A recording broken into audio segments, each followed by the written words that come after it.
中国唐朝历经了安史之乱后，国力由盛转衰，不仅地方与中央发生了各种角力、藩镇林立的状况下，政局与社会动荡不安，这就让佛教的广泛传播有了土壤。同时，也因为朝廷难以掌握全国各地的户籍状况，让早期的租庸调制面临崩解，因此转变成夏秋征收的两税法。大家好，我是克里夫。原本唐朝的权力中央是由皇帝与宰相掌控嘛。但在经过几次的动乱之后，皇帝不再信任大臣与将军，宦官逐渐受到重用。皇帝透过宦官掌控禁军，使得中后期的唐朝演变成宦官把持朝政的局面。不仅如此，从唐宪宗到唐宣宗，朝廷还发生了两派大臣长期互相明争暗斗的牛李党争。顶层权力结构内部被宦官把持，外部则是让朝廷不断内耗的党争，使得唐朝的国力不断衰弱。再加上我们上一集有说过，唐朝的税收不足，难以维持各种支出，即使是两税法的实施，也难以填补募兵制所需要的费用。因此，盐的专卖就成为朝廷的财务来源，甚至还达到了总税收的一半。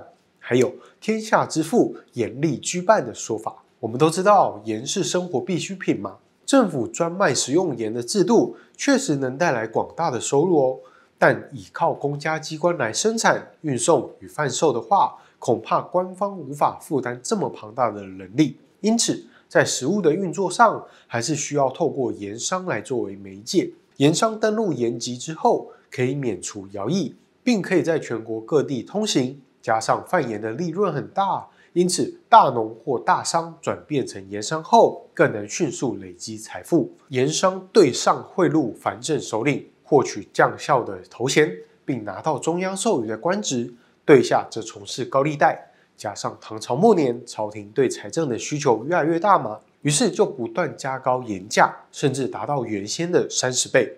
而买不起盐的平民，最后只能买黑市贩售的私盐。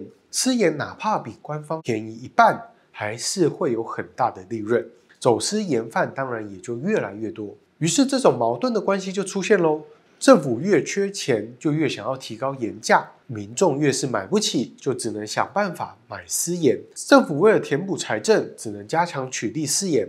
走私犯为了利益与生活，武装自身，抵抗官方的取缔，甚至秘密结社。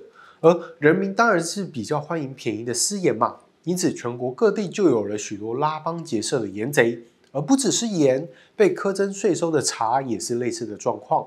所以也有许多私茶、茶贼，甚至最后扩大成为了盘踞整条江河的江贼。换句话说，唐朝末期政府越是增加各种税收，反而越是增加底层的动乱。缴不出税的人民只好借高利贷，还不起钱的话就沦为奴仆，或是落草为寇。再加上唐末天灾不断，从水灾、旱灾到蝗灾，中央都自顾不暇了，当然也无法救济灾民，这就导致各种盗贼流民越滚越大。这些盗贼蔓延在河南、山东的农村，只要有一个地方叛乱，就会迅速扩大。其中比较大型的动荡有浙东贼帅裘府之乱，以及在徐州受到叛兵拥护的庞勋之乱。这些盗贼势力扩大后，官兵无法镇压，也跟着加入叛乱后，进一步加剧了社会的动荡。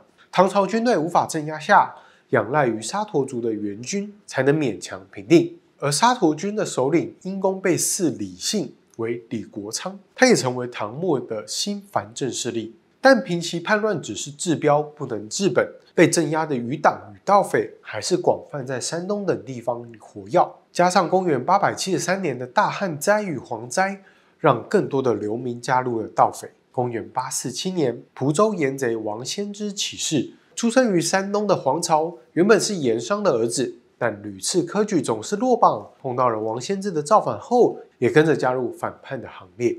他们先是在河南一带洗劫，随后兵分两路。黄巢渡过长江，由福建攻入广州，沿途洗劫，破坏了繁荣的江南经济区。不过黄巢碰上了南方的瘟疫，加上王先知战死，于是他决定北上取得天下，聚集了号称60万的大军攻入长安。而当时的皇帝熹宗效法玄宗，逃到四川成都，而黄巢则在长安自立为帝，国号大齐。但随后底下的士兵开始洗劫首都，让各地动荡不安。而原本投靠黄巢的一些藩镇也开始动摇。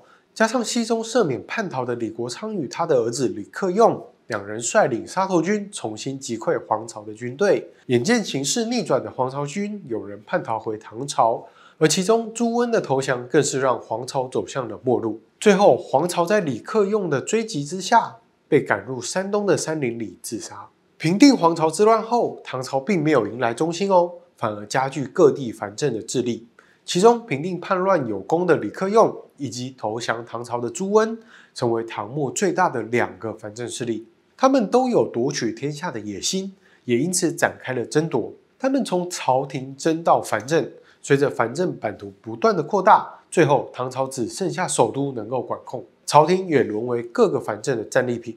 皇帝不是被废换人，就是逃跑后又复辟。最后，朱全忠透过政治与军事的谋略，将李克用困居于山西一带。掌握大权的朱全忠原本想要等统一天下后再篡位，不过却因为征讨淮南失败，所以决定提早让唐哀帝禅让。公元907年，朱全忠登基后，建国号为梁，首都为东都开封府，史称后梁，为梁太祖。开启了五代十国的时期，也宣告了唐朝的彻底结束。从公元907年后梁建立到960年赵匡胤篡后周建立宋朝的这段期间，我们统称为五代十国。五代就是我们以前很常背的梁、唐、晋、汉、周。而为了跟之前的朝代做出区隔，后来我们习惯称为后梁、后唐、后晋、后汉、后周。这五个朝代都是延续唐末藩镇割据的版图，无法统一整个中国，而之后各地的藩镇可能自立为帝，或是奉中原为正统。其中10个国祚比较长、国力也比较强的国家，则被称为十国。整体来说，五代十国是个比魏蜀吴三国时期更混乱的时代。而原本在三国时期原属于东吴的江南区域，在这个时候分裂成6国。有一种说法是因为江南的经济发展成熟，才使得各地能够独立。不过受限于自身地理条件的限制，使得各国始终没办法自给自足，这反倒让商业走向繁荣。各国努力振兴区域内的产业，然后跨国境贸易交流，换取自身缺乏的物资。其中位于今天湖北省江陵的荆南，只是一个只有2-3州的小国。北有中原王朝，东有南唐，西有后蜀，作为在周围大国中间夹缝求生的荆南，为什么在历经5代却都没有被消灭呢？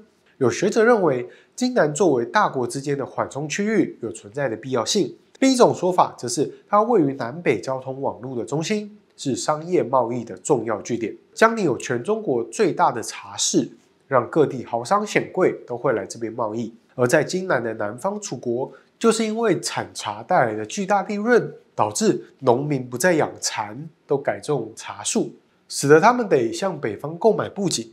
这样的商业发展让各国互相补足，也互相牵制。因此，过去我们常常认为分裂割据的时代会让商业或经济活动衰退，在这个时期反而却更加兴盛。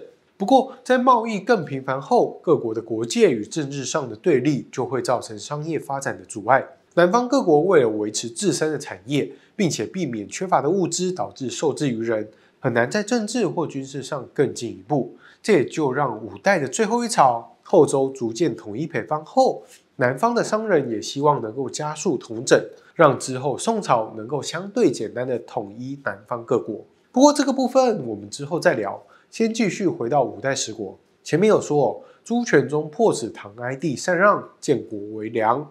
他将首都设立在汴州，并称为开封府。但后来的历史对他的评价却不太好。怎么说呢？首先，后续的唐、晋、汉、周都不承认梁为正统。或许是因为朱全忠原本是属于黄巢军队中的叛乱武将，而且又灭了唐朝，这就让以复兴唐朝为己任的后唐视为是唐朝的逆贼。再加上原本唐朝的上层阶级在长安与洛阳有大量的资产，但朱全忠也就是梁太祖却将首都迁徙到开封府，让他们难以适应这样的变化。但如果我们以长期历史发展的角度来看中国的经济发展是一个由北往南、由西往东的漫长演变。随着华北受到唐末的战乱与破坏，以及江南地区的不断开发，把首都迁往粮食更容易运输的开封，反倒是可以理解的。虽然朱全忠的历史评价比较低，但后梁却是五代中最勇于改革的朝代。为什么会这样说呢？我们留到下一集再来跟大家继续聊聊。